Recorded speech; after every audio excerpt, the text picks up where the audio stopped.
A veces la verdadera transformación viene disfrazada de ruina. Eso fue lo que aprendió Ángela en la Foligno medieval, rodeada de muros de piedra y días que empezaban temprano, cuando la ciudad apenas cobraba vida entre el crujido de las puertas viejas y el aroma persistente del pan recién horneado.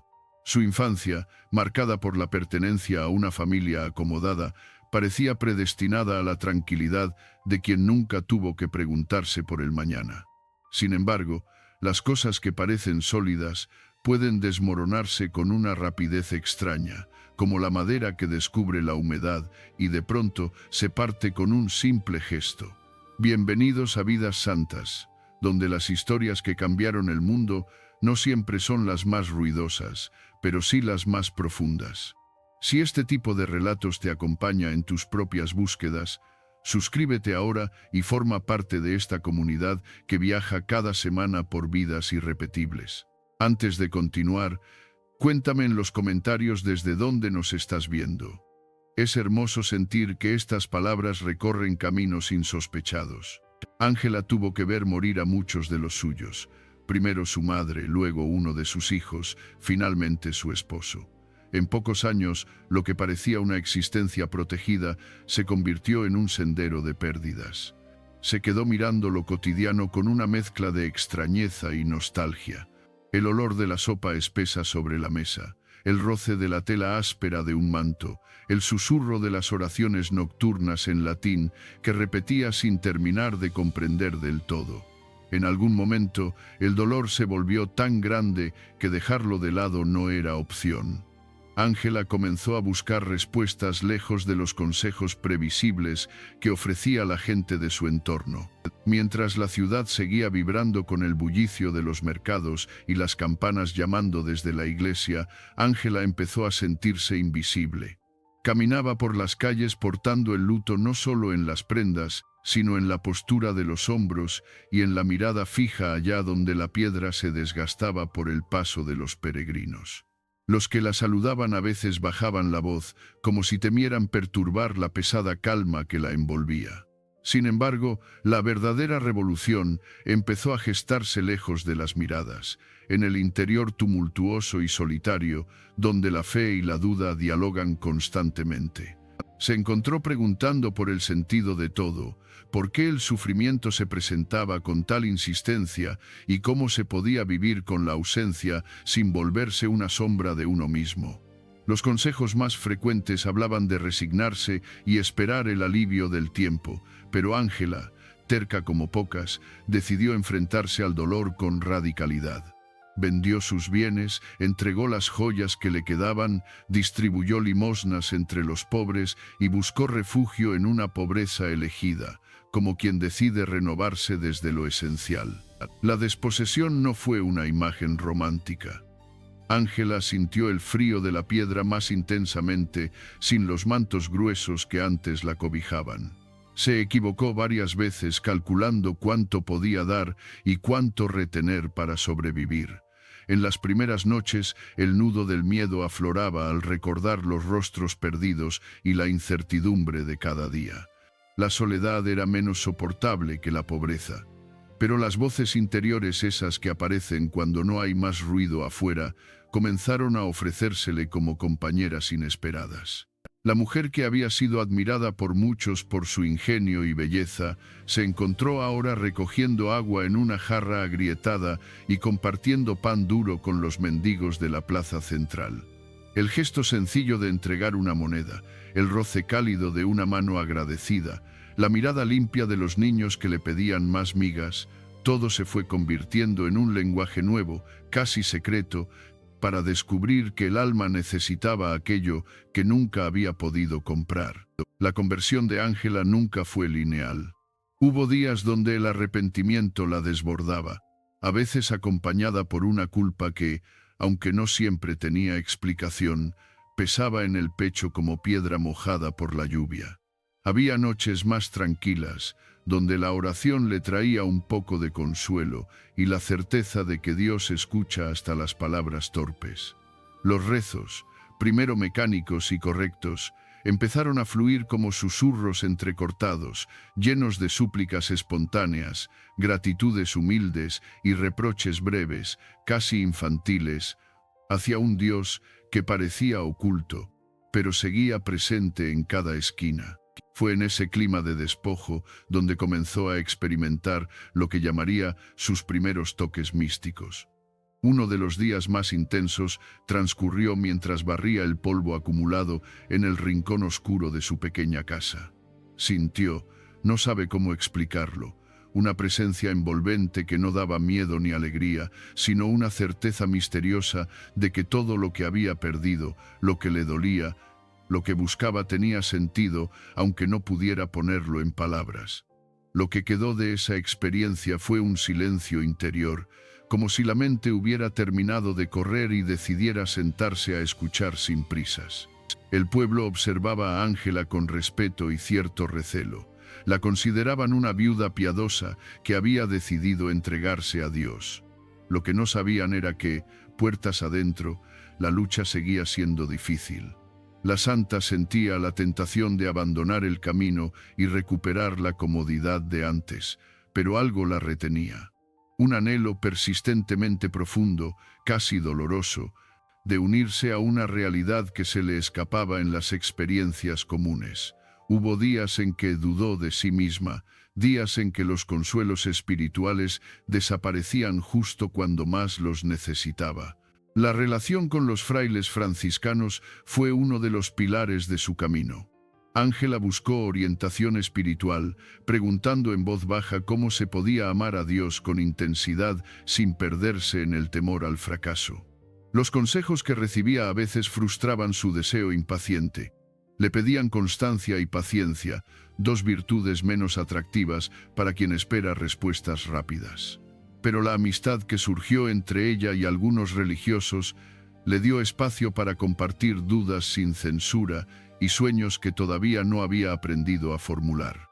Entre los pequeños objetos que guardaba, una cuchara de madera siempre ocupaba el primer lugar por necesidad y costumbre. Era la única que sobrevivió a las ventas y las desapariciones. Y aunque su aspecto era tosco, rayado por los años y por el uso descuidado, le recordaba los días donde la cena era solo un caldo ocasional y la compañía era el eco propio en medio del silencio. Ángela llegó a sentir cariño por los objetos humildes. La cuchara le hablaba del cambio irreversible, del paso de la abundancia al vacío y de cómo en ese vacío empezaba a descubrir una plenitud distinta. Lloró muchas veces sin saber exactamente la razón. Eran lágrimas no de tristeza pura, sino de esas que vienen, a ratos, por el peso de haber vivido mucho. En los días de lluvia, el olor terroso le despertaba recuerdos de infancia. En momentos de sol fuerte, la textura áspera del suelo le devolvía cierta esperanza. La convivencia con los elementos cotidianos fue cambiando lentamente su percepción. Empezó a notar que cada detalle del día podía ser un camino para el encuentro con lo invisible. El proceso de despojo también trajo consigo nuevas amistades. Un par de mujeres que sufrían las mismas pérdidas comenzaron a frecuentar su casa. Compartían historias, rezaban juntas y algunas veces simplemente permanecían en silencio, dejando que la tarde se escurriera en charlas tranquilas o en el repiqueteo de la lluvia sobre las tejas rotas. A veces cocinaban juntas, otras tejían mantas con hilos de calidad dispar, las manos moviéndose sin apuro, completando labores pequeñas que se convertían en símbolo de esperanza comunitaria. El tiempo hizo de Ángela una mujer distinta a la que Foligno había conocido. Su andar se volvió pausado y sus palabras más meditadas, prefiriendo el susurro al grito. Cada gesto cotidiano, cada detalle material, la jarra con agua, la manta raída, el fuego tenue en la chimenea, fue resignificado por su búsqueda constante de lo divino en lo humano. El peso de la pérdida seguía ahí, pero aprendió a cargarlo como parte inseparable de su aprendizaje espiritual. La convicción de Ángela nunca fue orgullosa. Más de una vez dudó de sus visiones y de la autenticidad de sus experiencias místicas. Reflexionaba mucho antes de compartirlas, temiendo ser juzgada como ilusa o vana. Sin embargo, algo la impulsaba a ofrecer su testimonio a otros, aunque fuera por medio de palabras torpes y balbuceos vacilantes. Sabía que la fragilidad podía ser más valiosa que la perfección cuando se trataba de acercarse a la verdad. En la pequeña habitación donde pasaba la mayor parte de sus días, el aire a veces olía a cera quemada y a humedad. El crujido de la madera vieja acompañaba sus noches largas de oración. Ángela se levantaba muchas veces antes del amanecer, envuelta en una manta que ya casi no abrigaba. Se quedaba mirando la luz pálida del sol asomar entre los ladrillos desiguales, preguntándose cuánto faltaría para que su corazón dejara de buscar y simplemente aprendiera a descansar. No fue un camino libre de recaídas.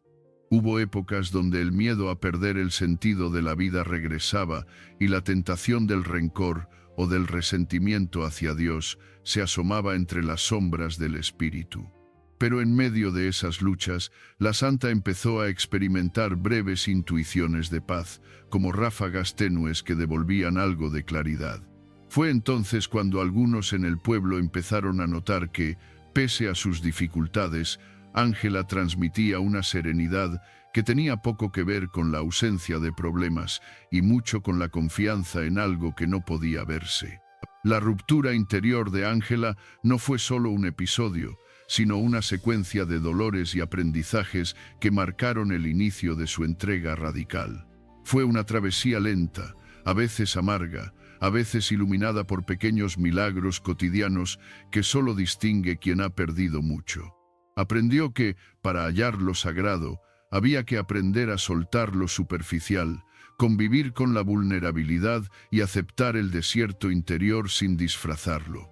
Así, entre el crujido de las maderas y las voces tenues de las tardes largas, Ángela de Foligno emprendió el camino que habría de hacerla inolvidable. Una mujer capaz de convertir la ruina en apertura y el vacío en misterio. De la pérdida nació el llamado, del silencio, la pregunta fundamental, y en los huecos que dejaron los bienes, los afectos y las certezas que se fueron desplomando, comenzó a brotar la semilla de una unión que solo quienes han tocado fondo pueden comprender. Lo que vino después fue algo que Ángela nunca había imaginado. Las experiencias que empezó a vivir dentro de su propia alma no eran simples emociones o ideas bonitas. Eran encuentros desconcertantes, casi violentos a veces, con una presencia que no podía nombrarse fácilmente.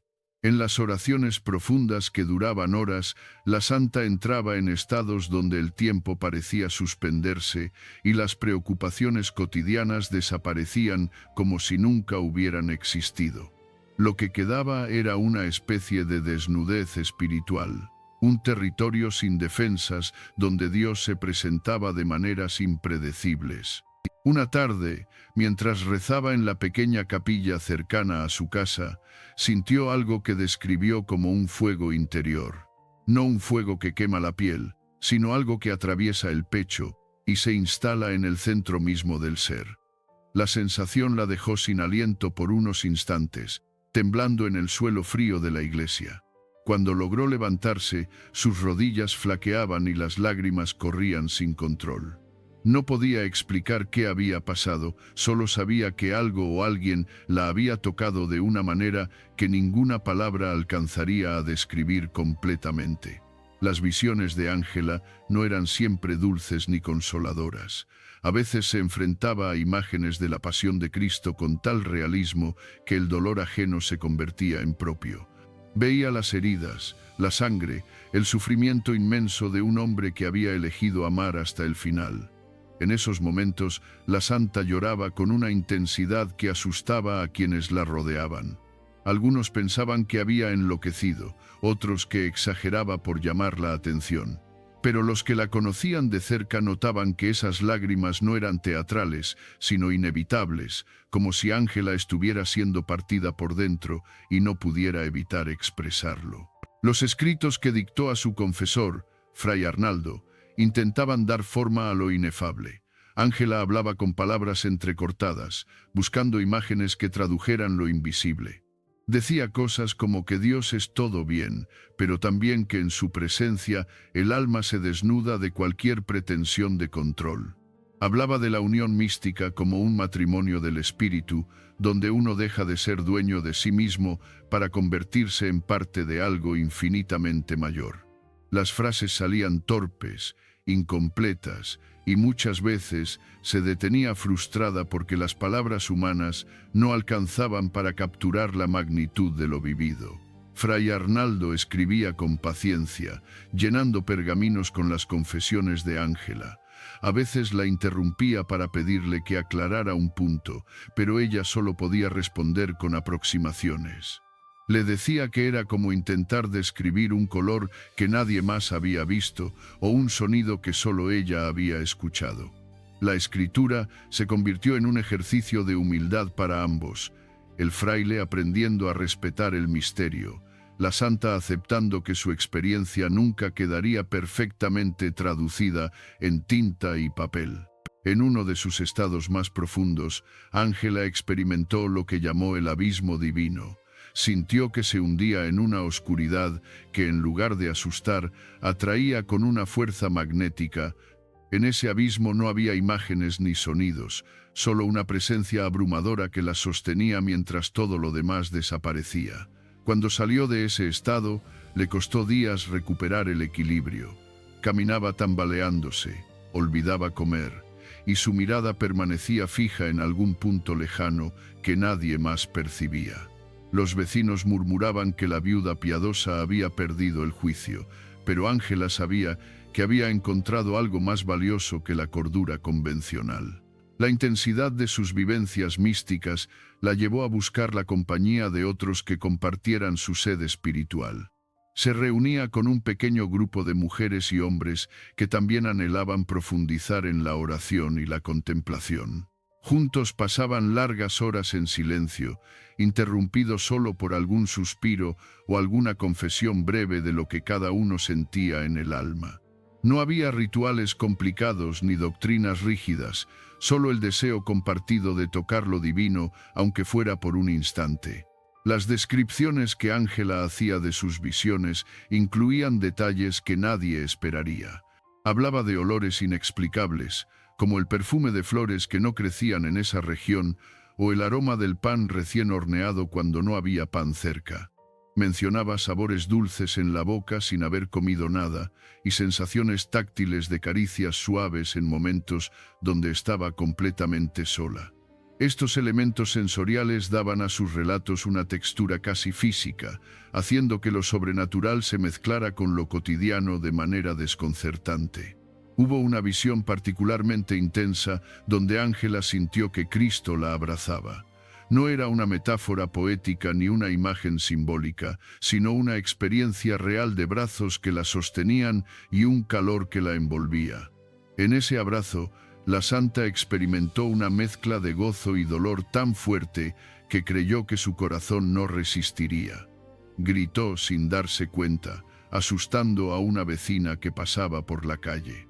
Cuando volvió en sí, estaba tirada en el suelo de su habitación, empapada en sudor, con la sensación de haber sido atravesada por un amor demasiado grande para un cuerpo humano. La entrega radical de Ángela implicaba también el sacrificio de su reputación. Muchos en Foligno la consideraban una fanática, alguien que había perdido el equilibrio entre fe y razón. Los comentarios no siempre eran amables. Algunos decían que buscaba atención a través de escándalos religiosos, otros que su viudez la había vuelto vulnerable a engaños diabólicos. Ángela escuchaba esos rumores y sentía el peso de la incomprensión, pero no se defendía. Sabía que intentar justificarse solo alimentaría más dudas y que lo único que podía hacer era seguir su camino con la mayor honestidad posible. Los éxtasis que vivía no seguían un patrón predecible. A veces llegaban en medio de la oración, otras en momentos completamente ordinarios, como mientras lavaba ropa en el arroyo o caminaba hacia el mercado. De pronto, el mundo exterior se desvanecía y Ángela quedaba suspendida en un estado donde solo existía ella y Dios. Su cuerpo podía quedarse inmóvil por horas, los ojos abiertos pero sin ver, la respiración tan leve que apenas se notaba. Cuando regresaba, necesitaba tiempo para reorientarse, como si hubiera viajado a un lugar lejano y le costara recordar dónde estaba. Las enseñanzas que surgían de sus experiencias no eran dogmáticas. Ángela no pretendía fundar una nueva doctrina ni imponer su camino a otros. Simplemente compartía lo que había vivido, con toda su confusión y su belleza, esperando que quienes la escucharan encontraran algo útil para sus propias búsquedas. Hablaba de la importancia de la pobreza interior, de soltar no solo los bienes materiales, sino también las certezas mentales, las imágenes fijas de Dios, las expectativas de cómo debería ser la vida espiritual. Uno de los conceptos que más repetía era el de la desnudez del alma. Para Ángela, unirse a Dios implicaba despojarse de todas las capas de protección que el ego construye. Había que presentarse vulnerable, sin máscaras, sin pretensiones de santidad. Esa desnudez asustaba porque dejaba al descubierto todas las heridas, los miedos, las vergüenzas acumuladas. Pero solo desde esa honestidad radical podía ocurrir el encuentro verdadero. Dios no necesitaba que fuéramos perfectos, decía Ángela, solo que fuéramos reales. Las noches eran especialmente difíciles. Después de experimentar éxtasis intensos durante el día, Ángela a menudo caía en períodos de sequedad espiritual donde todo parecía vacío. La presencia divina que había sentido tan cercana se retiraba sin explicación, dejándola en una oscuridad más profunda que antes. Esos momentos de ausencia eran casi más dolorosos que el sufrimiento físico. Se preguntaba si había hecho algo mal, si Dios la había abandonado, si todo había sido una ilusión desde el principio. Pero aprendió que esas sequedades también eran parte del camino místico. La alternancia entre consolación y desolación le enseñó a no aferrarse a ningún estado emocional. Comprendió que la fe verdadera no depende de sentirse bien o de tener experiencias extraordinarias, sino de mantenerse fiel incluso cuando todo parece perdido. Fue en esos desiertos interiores donde Ángela maduró espiritualmente, aprendiendo a amar a Dios no por lo que le daba, sino por lo que Él es. Los dictados que daba a Fray Arnaldo se convirtieron en un texto que más tarde sería conocido como el Memorial. En esas páginas quedó registrado el viaje interior de una mujer que se atrevió a explorar los territorios más profundos del alma humana. Ángela no escribía para la posteridad, escribía para intentar entender lo que le estaba pasando. Cada frase era un esfuerzo por poner orden en el caos místico, por encontrar palabras que dieran sentido a experiencias que desafiaban toda lógica. Había días donde Ángela sentía que se estaba volviendo loca. Los límites entre lo real y lo visionario se difuminaban tanto que ya no sabía qué era objetivo y qué subjetivo. Veía a Cristo caminando por las calles de Foligno, sentía su presencia en el pan que partía, escuchaba su voz en el viento que movía las hojas secas. La frontera entre el mundo material y el espiritual se había vuelto tan delgada que cualquier cosa podía ser una ventana hacia lo divino. Sus compañeros espirituales la ayudaban a mantener los pies en la tierra. Cuando Ángela se perdía demasiado en sus visiones, ellos la traían de vuelta con preguntas sencillas sobre su día, con tareas prácticas que debía cumplir, con la calidez de la amistad humana que recordaba que seguía siendo parte de este mundo. Ese equilibrio entre lo místico y lo cotidiano fue clave para que Ángela no se desconectara completamente de la realidad. La unión con Dios que experimentaba no era algo estático ni definitivo. Era más bien un proceso continuo de acercamiento y alejamiento, de encuentro y búsqueda. Ángela nunca llegó a un punto donde pudiera decir que ya había alcanzado la meta. Cada experiencia mística la dejaba con más hambre, con más deseo de profundizar. Era como beber agua salada que, en lugar de saciar la sed, la aumentaba. Pero esa sed no era tortura, era vida, era lo que la mantenía despierta, alerta, viva. Así transcurrieron años de su vida, navegando entre éxtasis y sequedades, entre comprensión e incomprensión, entre momentos de claridad deslumbrante y períodos de oscuridad confusa. Ángela de Foligno se convirtió en un testimonio viviente de que la búsqueda de Dios no es un camino ordenado ni predecible, sino una aventura llena de sorpresas, desafíos y encuentros que transforman completamente a quien se atreve a emprenderla. Su legado no son respuestas fáciles, sino preguntas profundas que siguen resonando siglos después. Los últimos años de Ángela estuvieron marcados por una extraña combinación de fragilidad física y fortaleza espiritual. Su cuerpo, desgastado por los ayunos prolongados y las largas horas de oración sin descanso, comenzaba a mostrar las señales del cansancio acumulado. Caminaba más despacio, necesitaba apoyarse en las paredes al subir los escalones de piedra, y a veces la tos seca la despertaba en medio de la noche. Pero su mirada conservaba esa intensidad que había desarrollado con los años, como si sus ojos vieran más allá de lo inmediato y captaran algo que el resto no alcanzaba a percibir. La influencia de Ángela sobre su entorno creció de manera silenciosa pero constante. No predicaba en plazas públicas ni escribía tratados teológicos con autoridad académica. Su enseñanza era más íntima, transmitida en conversaciones tranquilas con quienes se acercaban buscando orientación. Venían personas de diferentes condiciones, mujeres que habían perdido a sus hijos, hombres que atravesaban crisis de sentido, jóvenes que buscaban algo más profundo que las fórmulas religiosas heredadas. Ángela los recibía sin juzgar, compartía su propia experiencia sin imponerla y dejaba que cada uno encontrara su camino. Uno de los aspectos más impactantes de su madurez espiritual fue la capacidad de convivir con la paradoja. Ángela hablaba de Dios como algo absolutamente cercano y al mismo tiempo infinitamente lejano, como amor incondicional que exigía entrega radical, como silencio que gritaba más fuerte que las palabras.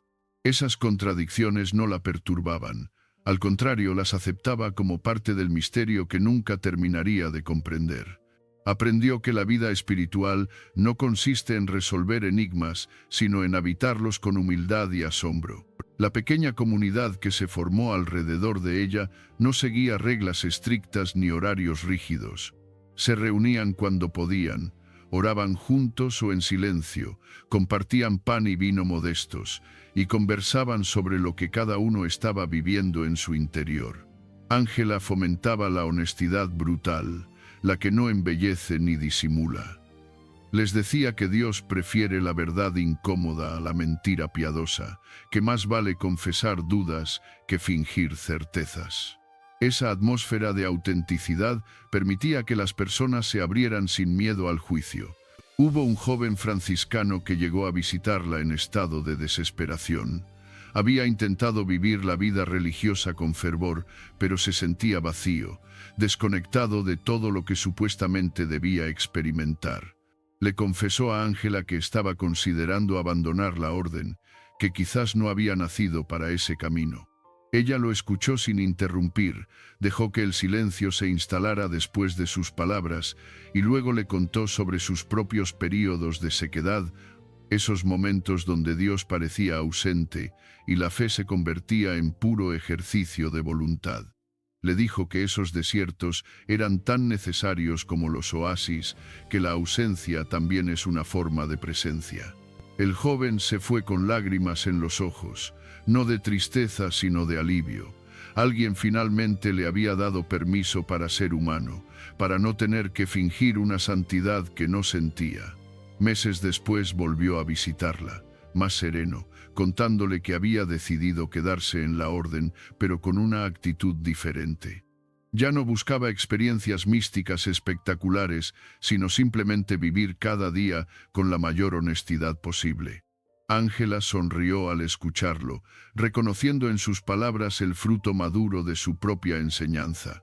Las mujeres que la rodeaban aprendieron de ella una espiritualidad que no huía del cuerpo ni de las emociones. Ángela nunca predicó el desprecio por lo material o la negación de los sentimientos.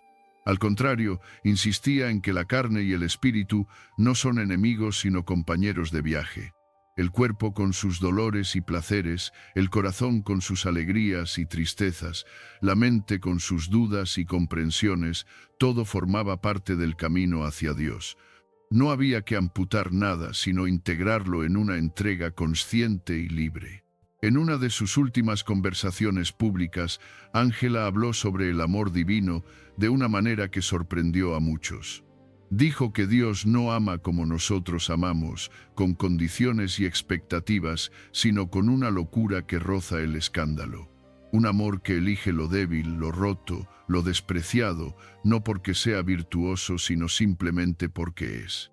Esa idea desafiaba las concepciones moralizantes que asociaban la gracia divina con el mérito humano. Ángela estaba diciendo que Dios ama primero y sin razón, que la santidad no se gana sino se recibe como regalo gratuito. Los dictados a Fray Arnaldo continuaron hasta poco antes de su muerte. En esos últimos escritos, el tono cambió sutilmente. Había menos descripciones de visiones extraordinarias y más reflexiones sobre la vida ordinaria iluminada por la fe. Ángela hablaba del valor de las cosas simples, de la belleza escondida en lo cotidiano, de cómo una conversación sincera o un gesto de ternura pueden ser tan místicos como cualquier éxtasis. El fuego de sus primeras experiencias se había transformado en una brasa constante que calentaba sin quemar. La muerte de Ángela no fue dramática ni acompañada de prodigios visibles. Murió en su pequeña casa, rodeada de algunas compañeras que la velaron durante sus últimos días. La fiebre la consumió lentamente, debilitando su voz hasta convertirla en un susurro. En sus últimas horas mantenía los ojos cerrados, pero movía los labios como si estuviera conversando con alguien invisible. Una de las mujeres presentes juró haber visto una leve sonrisa cruzar su rostro justo antes del último suspiro. Ángela de Foligno murió como había vivido sus últimos años, en silencio, con humildad, entregada a un misterio que amaba sin comprender del todo. El legado que dejó no fue una institución religiosa ni un conjunto de dogmas nuevos. Fue más bien una invitación a vivir la fe con radicalidad y ternura, sin miedo a la vulnerabilidad. Sus escritos, conservados por Fray Arnaldo y copiados con cuidado por otros, comenzaron a circular entre comunidades religiosas.